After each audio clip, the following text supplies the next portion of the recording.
Magandang umaga po sa bawat isa sa inyo. Welcome back to our 365 Daily Devotions. Gusto po munang batiin ang happy birthday si Arian, Sister Arian and Monica. Belated happy birthday sa iyo. Now, tutuloy po natin yung ating series patungkol po sa renewal and transformation in Christ. Alam niyo po yung renewal, yung pagbabago sa atin, yung pagtatransform sa atin ng Diyos, hindi po ito one time, big time, isang biglaan, isang bugso. Ito po ay proseso. Kaya po sa Biblia, tinatawag itong sanctification o sa doktrina, sa theology, tinatawag na sanctification. Yung pagpapaging banal, binabago tayo ng Diyos araw-araw.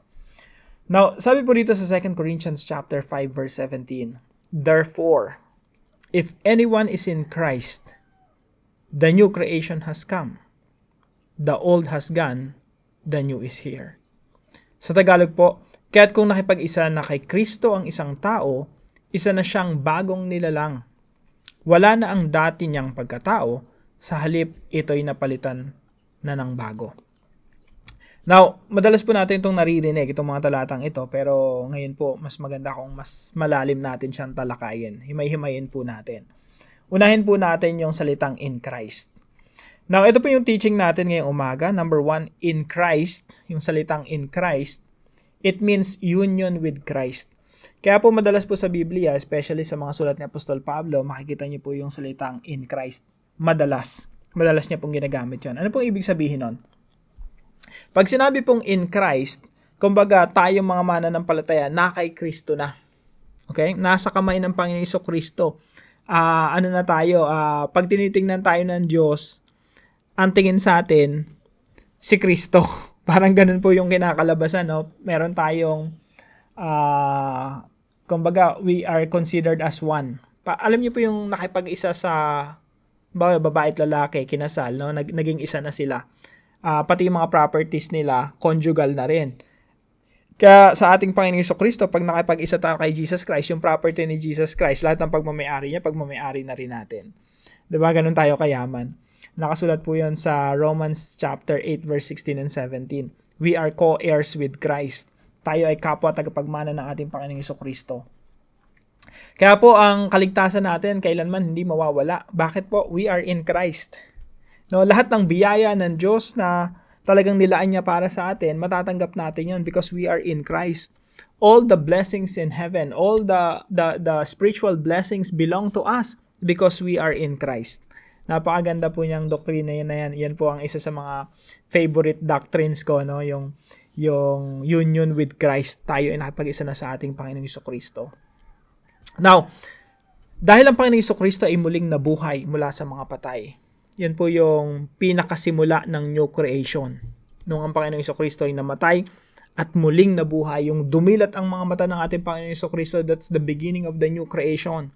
And if anyone is in Christ, kung sino man ang naay Kristo, siya na rin ay bago ng nilalang. Bukod sa meron kang buhay na walang hanggan, hindi ka mamamatay, hindi ka mawawalay sa Panginoong Diyos ng pangwalang hanggan. Bukod doon, yung pagiging bagong nilalang, nagsimula na rin the moment you are united with Christ. Kaya kapag ikaw na nampalataya ka sa Panginoong Jesucristo, binigay mo yung buhay mo sa Kanya, kinilala mo siya bilang tagapagligtas, bilang Panginoon ng iyong buhay, ikaw ay dinideklarang anak na ng Diyos, ikaw ay bago ng nilalang. At pag sinabing bagong nilalang, hindi po ito ibig sabihin ay pinalitan ka na ng bago. Ikaw pa rin yan, pero hindi ka pinalitan ng Diyos. Ako si Russell pa rin to. Ako pa rin yung Russell na makasalanan. Pero ang ginawa sa akin ng Diyos, binago ako. Ako ay ginawang bagong nilalang. Ganon din po sa ating lahat na nananampalataya sa ating Panginoon Jesucristo. So pag sinabing new creation, it doesn't mean replacement. Hindi tayo pinalitan, but renewal. Ibig sabihin, binago tayo. Ginawa tayong bago ng nilalang. At pinagpapasalamat natin yan sa Panginoon, no? Kasi ganyan yung strategy ng Diyos. Hindi niya winipe out yung humanity, tapos gumawa ng panibagong Adan at Eva, at yun ang nagpasimula muli. Hindi Yung Diyos natin, He is the restorer. He is our Redeemer God, na yung nagkasala katulad natin, nahiwalay sa Diyos, namuhay sa kasalanan, ang gusto ng Diyos, bawiin, i-restore, ipanumbalik. Salamat sa Panginoon kasi hindi niya tayo pinalitan. Hindi niya hinayaang mapahamak na lang tayo sa ating mga kasalanan at mawalay sa Diyos ng pangwalang hanggan. Subalit dahil sa pag-ibig ng Diyos sa atin, tayo ay binawi niya. No? Hindi niya pinalitan eh. Ginawa niya, binago niya, nirenew niya, inilagay niya kay Kristo para masigurado na kailanman hindi tayo mawawalay sa pag-ibig ng Diyos. So, new creation is not replacement but renewal. Kaya po sa pagbabago ng buong mundo na ito, itong mundong ginagalawan natin, hindi rin ito papalitan ng Diyos. Hindi ito gugunawin ng Diyos at gagawa ng panibago. Etong mundo na ito, i-renew din ng Diyos, gagawing perfect muli. Kung paano tayong nire-renew ng Diyos, binabago tayo ng Diyos until we become perfect, until we become like the Lord Jesus Christ. Yun po ang destination natin, perfection. Ganon din po yung mundo natin na ito. Hindi ito wawasakin ng Diyos. Sa halip ito ay babaguhin ng Diyos. I-renew, hindi papalitan. I-renew hanggang sa maging perfect muli according to His original creation design for this world. So, new creation is not replacement but renewal. Pangatlo po, old creation. Yung dati nating pagkatao na nagkasala, namumuhay sa kasalanan, ay wala na. Sabi po rito, if anyone is in Christ, he is a new creation, the old has gone and the new has come. Wala na ang dati niyang pagkatao, sa halip ito'y napalitan na ng bago. Yung dating Russell na masama, pinapamuhay ay puro kasalanan, walang takot sa Diyos, gumagawa ng mga desisyon na labag sa kalooban ng Diyos. Sabi rito, wala na yun. And I hope, Lord willing, talaga hindi na ako makabalik sa dati kong pagkatao at sa inyo at sa atin ding lahat na yung luma nating pagkatao ay wala na. Meron na tayong bagong pagkatao. Pero again, hindi yan isang bugsuan na pagka the moment na ikaw na nampal tayo sa Panginoon Jesucristo, boom, banal ka na. Hindi gano'n, no? It's a process. It's a long process of sanctification or it's a process of renewal. So, old creation means old ways of life. Yung dati nating pamumuhay, yun ay nawawala na, naglalaho na, at napapalitan na ng bagong klase ng pamumuhay. Now, bilang application po sa mga talatang ito, number 1, discover the importance of union with Christ.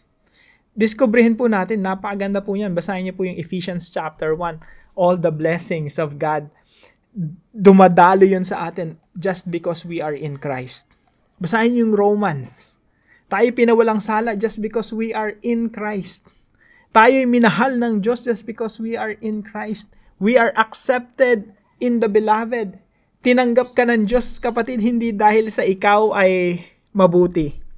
Tinanggap ka ng Diyos dahil si Kristo ay mabuti and you are in Christ. Tinanggap tayo, inibig tayo ng Diyos just because we are in Christ. So let's continue to discover the importance of our union with Christ. And number 2 po, be a foretaste of heaven. Bakit ko sinama tong puntos na ito? Be a foretaste of heaven. Ang ibig sabihin po ng foretaste of heaven, ikaw, new creation ka na eh. Pero yung perfect creation, yung renewed creation in the future pa yun eh. Pero bakit ang tawag sa atin new creation? Samantalang hindi pa nababago yung buong mundo, yung creation, hindi pa perfect. Pero ang tawag sa atin new creation na. Bakit po? Kasi po, tayo ay paunang installment ng Diyos. Parang tayo yung mga naunang deposito ng Diyos dito sa mundo para ipatikim sa tao, sa sangkatauhan, na merong parating na perfect creation. Tayo na yung pinauna ng Diyos. Bakit po? Alam niyo po sa New Testament, sinasabi na ang banal na espiritu ay deposito ng Diyos para masiguro na yung pagbabago natin, ay lulubusin ng Diyos. Ibig sabihin, nilagay sa atin ang espiritu ng Diyos upang maging deposito, upang maging guarantee na lulubusin ng Diyos ang mabuting sinimulan niya sa ating mga buhay. Ganon din po tayo, dahil ang Santong Espiritu ay nananahan sa atin, tayo rin ay naging deposito ng Diyos dito sa mundo bilang katunayan na yung mabuting ginawa ng Diyos dito sa mundo ay lulubusin niya until the world becomes perfect again. Kaya mga kapatid, be a foretaste of heaven, paunang lasa, foretaste, paunang lasa, na dapat ang mga tao natitikman nila yung langit, natitikman nila yung kultura ng langit, yung pag-ibig sa langit, yung pagmamahalan sa langit because of your presence. Parang ganito po yan, Dinala na ako ng mangustin ng kaibigan ko from Davao. Ako, papunta pa lang sa Davao this week. Papunta pa lang ako sa Davao, pero ako, nalalasahan ko na yung Davao kasi galing to sa Davao. Ito po ay foretaste of Davao. No? Yung mga mahal natin sa buhay, bago pa sila makapunta sa langit, o sa presensya ng Diyos, sa perfect world, dapat nalalasahan na nila yon sa pamamagitan ng iyong buhay. Ano pong translation yan? Parang ganito po yan. Kung yung asawa mo hindi mananampalataya, ikaw mananampalataya, dapat ang pakaramdam ng asawa mo na hindi mananampalataya, pagkasama ka niya, para bang ang lapit-lapit niya kay Kristo. Parang ang lapit-lapit niya sa langit, buhay niya langit. Parang nasa langit na siya dahil kasama ka niya. Nararanasan niya sa pananalita mo. Alam mo yung asawa mo nasa inuman, tapos kausap niya yung mga tropa niya, pare, ibang klase yung asawa ko. Para akong nasa langit. Yung pananalita niya, dati, nung hindi pa siya Kristiyano, talagang ibang klase yung minumura ako kada umuwi ako. Pero ngayon, simula nung umattend siya sa Bible study nung kumari niya, naging Christian siya, sobrang naging mapagmahal. Pinagpapasensyahan niya ako sa pagiging ganito ko, yung pagiging lasinggero ko or kung ano man, no? Yung feeling ng asawa mo, parang gusto niya rin maging Christian. Kasi nararanasan niya sa iyo yung buhay ng pagiging Kristiyano. So, be a foretaste of heaven. Ikaw yung deposito ng Diyos sa pamilya mo na maranasan nila kung anong ibig sabihin ng binago ni Kristo. Anong ibig sabihin ng makapiling ang Diyos. Ikaw yung lasa, paunang lasa. Ikaw yung deposito ng Diyos na bilang katunayan na ganito this is what it means to become a Christian. To become part of the family of God. So, be a foretaste of heaven. Number 3 po, shine by living as new creation in Christ. By the way, no, hindi lang sa asawang babaeng Kristiyano yung applicable yun, no? Para makabawi naman yung mga lalaki. Kung ikaw naman yung lalaki, dapat yung asawa mong babae, buhay langit sa'yo. So, para tayo, quits. Sobrang mahal na mahal mo yung asawa mo, feeling niya nasa langit siya, no? Kasi nga, ikaw, naging mananampalataya ni Kristo. So, point number 3, shine by living as new creation in Christ. Ipamuhay na natin yung bagong nilalang. We are new creation in Christ. Wala pa tayo sa perfect renewed world, renewed creation, pero ipinapamuhay na natin ngayon yon. Bakit? Because we are in Christ. If anyone is in Christ, he is a new creation. Bago ng nilalang. Alam niyo po, yung mga Kristiyano nung unang panahon, nakilala sila bilang Kristiyano sa Acts chapter 11. Pero before that, hindi pa sila kilala bilang Kristiyano eh. Alam niyo po, kilala sila sa tawag na The Way, People of the Way. Nasa Acts 9:2 po yun, no? Kaya sila tinatawag na People of the Way kasi una, si Jesus Christ is the way, the truth, and the life. Pangalawa, dahil sila ay kay Kristo na, meron silang bagong klase ng pamumuhay. Why? Because they are new creation. Bago na silang nilalang. So, tayo rin po sa ating kapanahunan ngayon, no? Let's shine, let's be famous, let's be known, well known. Hayaan nating makilala tayo sa pamamagitan ng ating bagong pamumuhay kay Kristo. Bago na tayo nilalang. At hayaan, hindi po kasalanang maging sikat. Basta ang pinapasikat natin si Kristo. Let's shine by living as new creation in Christ. Pasikatin natin ang ating Panginoong Hesukristo sa pamamagitan ng bagong buhay na ating pinapamuhay natin ngayon. Remember, if anyone is in Christ, he is a new creation. The old has gone, the new has come. Now, para po sa ating discussion, are you famous for having a new way of life in Christ? Napakagandang pag-isipang mabuti. Sikat ka ba? Hindi dahil sa kalokohan, kundi dahil sa meron ka ng bagong buhay kay Kristo. Are you famous because of Jesus Christ o because of our new way of life? So, discuss po natin ito sa ating mga discussion group. At para naman po sa ating panalangin, Lord, thank you for the privilege of being Christ ambassador here on earth. Makikita po natin yan sa 2 Corinthians chapter 5 verse 20. We are Christ ambassadors, no? Tayo ay kinatawan ng ating Panginoong Hesukristo. Pagpasalamat natin, it's a privilege. Lord, please help me to represent you. To be your body here on earth. May my life be a foretaste of heaven, your deposit of your promise of redemption. Forgive me whenever I fail to live out your name. Please let your grace enable me to live worthy of your gospel. I pray this in the mighty name of Jesus. Amen and amen. Mga kapatid, tayo po ay bago nang nilalang, ipamuhay po natin yan ngayong araw at pasikatin natin ang ating Panginoong Jesucristo.